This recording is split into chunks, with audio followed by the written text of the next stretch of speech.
So a lot of questions. How's your day going? Good. Just finished an economic development call, so sorry for the delay. Oh, no worries at all. So let's get right at it.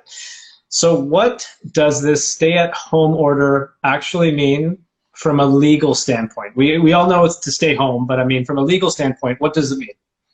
So I think there are some discretions with the stay-at-home order where they're asking people just to be reasonable. And the general advice is stay at home. And if in doubt, the advice is stay at home.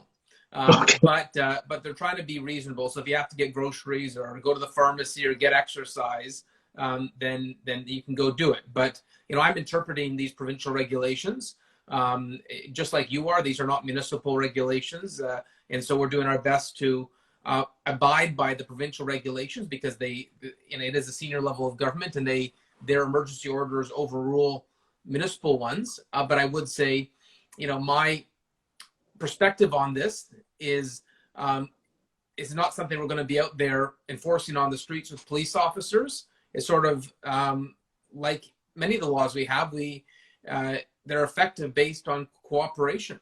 And jaywalking may not be allowed, but it's not like there's police officers out there arresting people. And we're asking people to be good citizens. We're asking people to do their best, to take the advice of public health, and let's make sure this doesn't spread further than it needs to.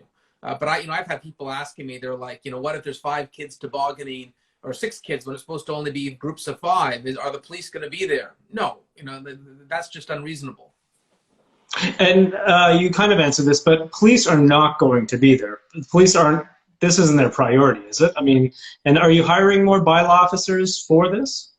No, and so right now the police have high call volumes that relate to gun and gang violence, domestic violence. We're not going to be taking police officers off serious crime to go monitor local skating rinks to make sure there's not more than 5 people, huddled together, or that is someone really walking for exercise, or is it just social? That's not effective use of police officers or the bylaw department. But what we are asking is for people to do their best and understand that there's light at the end of the tunnel. There's vaccines coming, and to do their best to make sure we don't make the situation worse than it already is.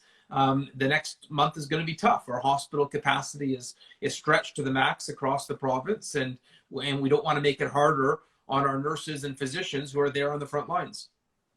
You brought up Toboggan Hills, ice rinks, kind of fun things to do around Brampton for sure. Are these facilities, are these places being closed down like they did in Vaughan? No, and No. I share a similar perspective to Dr. Isaac Bogosh, who's on the media saying that it's good for people's mental health. The last thing I want to do is close ice rinks in Toboggan Hills. It's already bad enough that people are, that so many activities are shut down. And I think there's a mental health toll when your abilities to get out and get exercise are restricted. So we did the opposite in Brampton. Not only did we keep our rinks in Toboggan Hills open, we got approval from public health. We're not doing anything inconsistent with public health. We had them endorse a winter activity plan called Brampton's Winter Wonderland. And part of Winter Wonderland was knowing that this was going to be a tough winter. And so what safe activities can we create more of? So we opened 4 new outdoor rinks, artificial rinks. So artificial means that there's freezing underneath. So if it gets hot all of a sudden, or it gets too cold, the ice doesn't get damaged. Sort of like what we have at Gage Park, that's an artificial rink. And so we have 4 new artificial ice rinks. You can see them at brampton.ca. And I would encourage you to go out and use them. We try to monitor how many people are there at one time. You can reserve an appointment by calling 311. But we got some great outdoor amenities that are safe, and I hope you enjoy them. I hate sounding like a broken record, but it's a question that I have to ask you every week, and the lockdown gets pushed down further and further. February 11th, do you see the lockdown being lifted for Peel and Brampton? And I know you asked that question, but ultimately we're not the decision makers on this. It's going to be decided at the provincial table. I hope they do lift it, but I think ultimately look at the case numbers, look at the ICU capacity, and I think that will give you a sense of where the province is going to go. And so, I think it's unfortunate. I think it's unfortunate that we don't have kids in school learning. I think it's unfortunate that we're there's many effects of the lockdown. So I hope that we get to a point that we can have some reopenings. But I believe that the provincial decision will be based on the number of new cases and what the hospital capacity is. We see a lot of pictures online and being sent to in Brampton and in Saga in regards to overcrowding box stores, big box stores. And has Brampton given out any fines for like these big box stores, these Walmarts, these Costco's? Have we, as Brampton, given out any fines? So yes, Brampton bylaw has laid fines, but ultimately the real teeth are not with a small municipal ticket. It's with the Ministry of Labor enforcement. Okay. And so the Ministry of Labor is actually doing a big box blitz this weekend. So we're expecting that there's going to be some real surveillance of how they manage their operations. As you know, Mayor Crombie and myself were not happy that big box stores were left open when small businesses were shuttered. It doesn't seem equitable, and we passed a motion to that effect at the Region Appeal Council. But I should add, you know, I see some photos on social media. There was one that had about 1,000 comments of a Costco, and it said it was in Brampton. I sent it to our bylaw team. They went and investigated, and it wasn't the Costco in Brampton. It was the Costco in Vaughan. And so sometimes there was another one 3 weeks ago or a month ago of people talking about this Costco that was out of control, and you zoom into the image, and it was in French. It was a Costco in Quebec. And so don't always assume what you see on Facebook is 100% accurate, and we do investigate all complaints, and that we regularly have bylaw officers at the big box stores trying to make sure that they are compliant. And we've asked the province for assistance, and that's why we're having the Ministry of Labor going to increase their inspections on these big box stores. Let's talk about sick pay. Sick pay for essential workers was not announced this week by the province and Doug Ford. How disappointed were you? Well, as you know, I've been a broken record on this since November, pushing for paid sick days for our essential workers. You know, look where the transmission's happening. Number one source of transmission before the lockdown was industrial settings. The number one source of transmission continues to be industrial settings. And these settings are exempt from the lockdown. And so we have to look at what tools have been successful around the world. And paid sick days has been one of the tools that have made a real difference. There are people living paycheck to paycheck going to work because with symptoms, sick, because they can't afford to miss a paycheck. They have to pay their rent. They have to put food on the table. And let me say, this is not just a provincial responsibility. It's a federal responsibility too. And so I've said, I want the Prime Minister and the Premier to get down to a table together and find a solution. They've been collaborative and creative before during this pandemic at finding solutions. And right now, you got the provincial government saying it's federal responsibility. You got the federal government saying, oh, the province can amplify what they have. But it doesn't work. 10% of low-income workers have paid sick days. Our most vulnerable workers who are in these warehouses, in these fulfillment centers every day, maintaining Canada's supply chain, they don't have paid sick days. And this needs to be fixed. And I'm tired of hearing that the responses from both levels of government that the current system works. The Canada Sickness Recovery Benefit doesn't even cover minimum wage, and you have to wait 4 months. So if you're someone living paycheck to paycheck, do you think you can call in sick for a week because you've got symptoms and wait 4 months? No.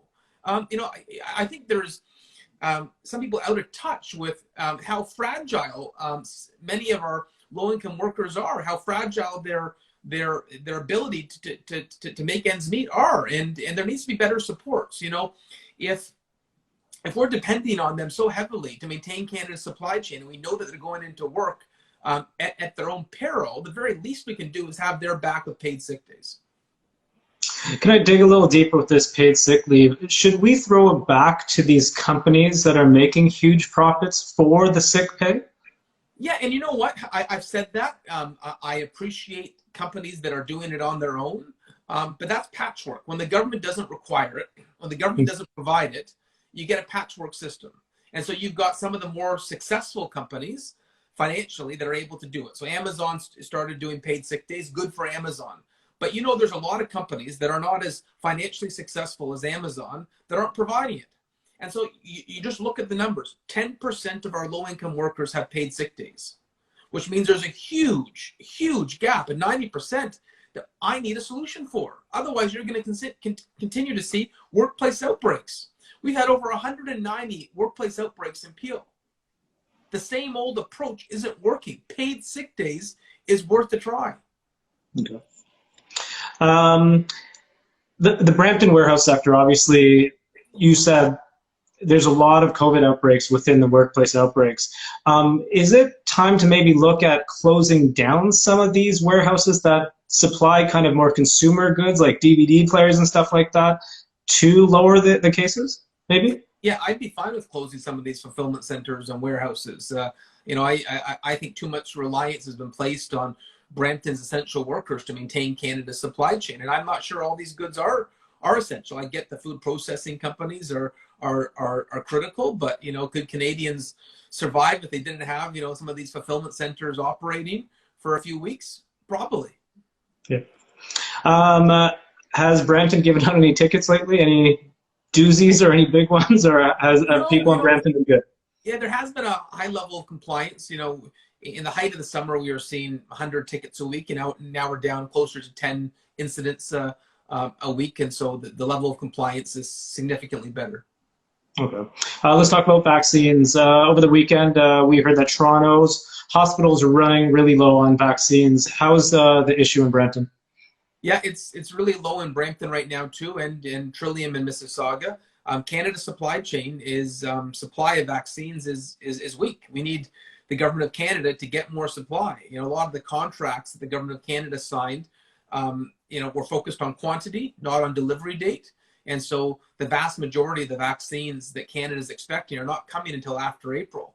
And so we're just getting drips and drabs of vaccine supplies until April 1st. And, you know, in my opinion, that's not good enough. You know, I would love to see Justin Trudeau out there aggressively, and Anita Anand aggressively procuring significant amounts of vaccine now. Our seniors need it now. And so when I look at Israel or the UAE or the US vaccinating their population at a much more rapid pace than Canada, I find it frustrating. Did your 106-year-old grandmother get vaccinated?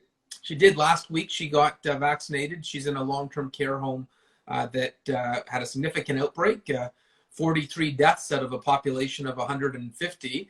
And wow. So they got vaccinated. She's in Toronto, and her whole home got vaccinated, which is good. And so hopefully the damage that we saw in her home will now be significantly curtailed. You know, it's nice to know that a loved one has that protection. You know, our long-term care homes are so fragile. And I can tell you on that note that all of Peel's long-term care homes will be vaccinated in a matter of days. So there was a deadline, a goal of January 21st, and we will be done the vaccinations well in advance of the provincially mandated goal. And so that's good news.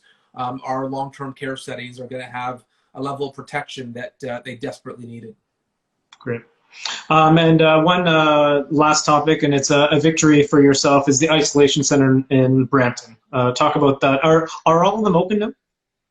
So they're going to open January 18th. We got funding for isolation centers. I was frustrated that Mississauga and Toronto had funding for isolation centers, but we didn't in Brampton. And so I was berating the provincial and federal governments over that, you know, given the fact we have such a high positivity rate, so many essential workers, and this is a key tool to provide a safe place to isolate once you test positive. And so very pleased that we got that funding, and they'll be operational as of January 18th. Have you seen these rooms? They're like 5-star hotels. They're crazy. They're not 5-star hotels. What? They're not 5-star hotels. The one in Malton is.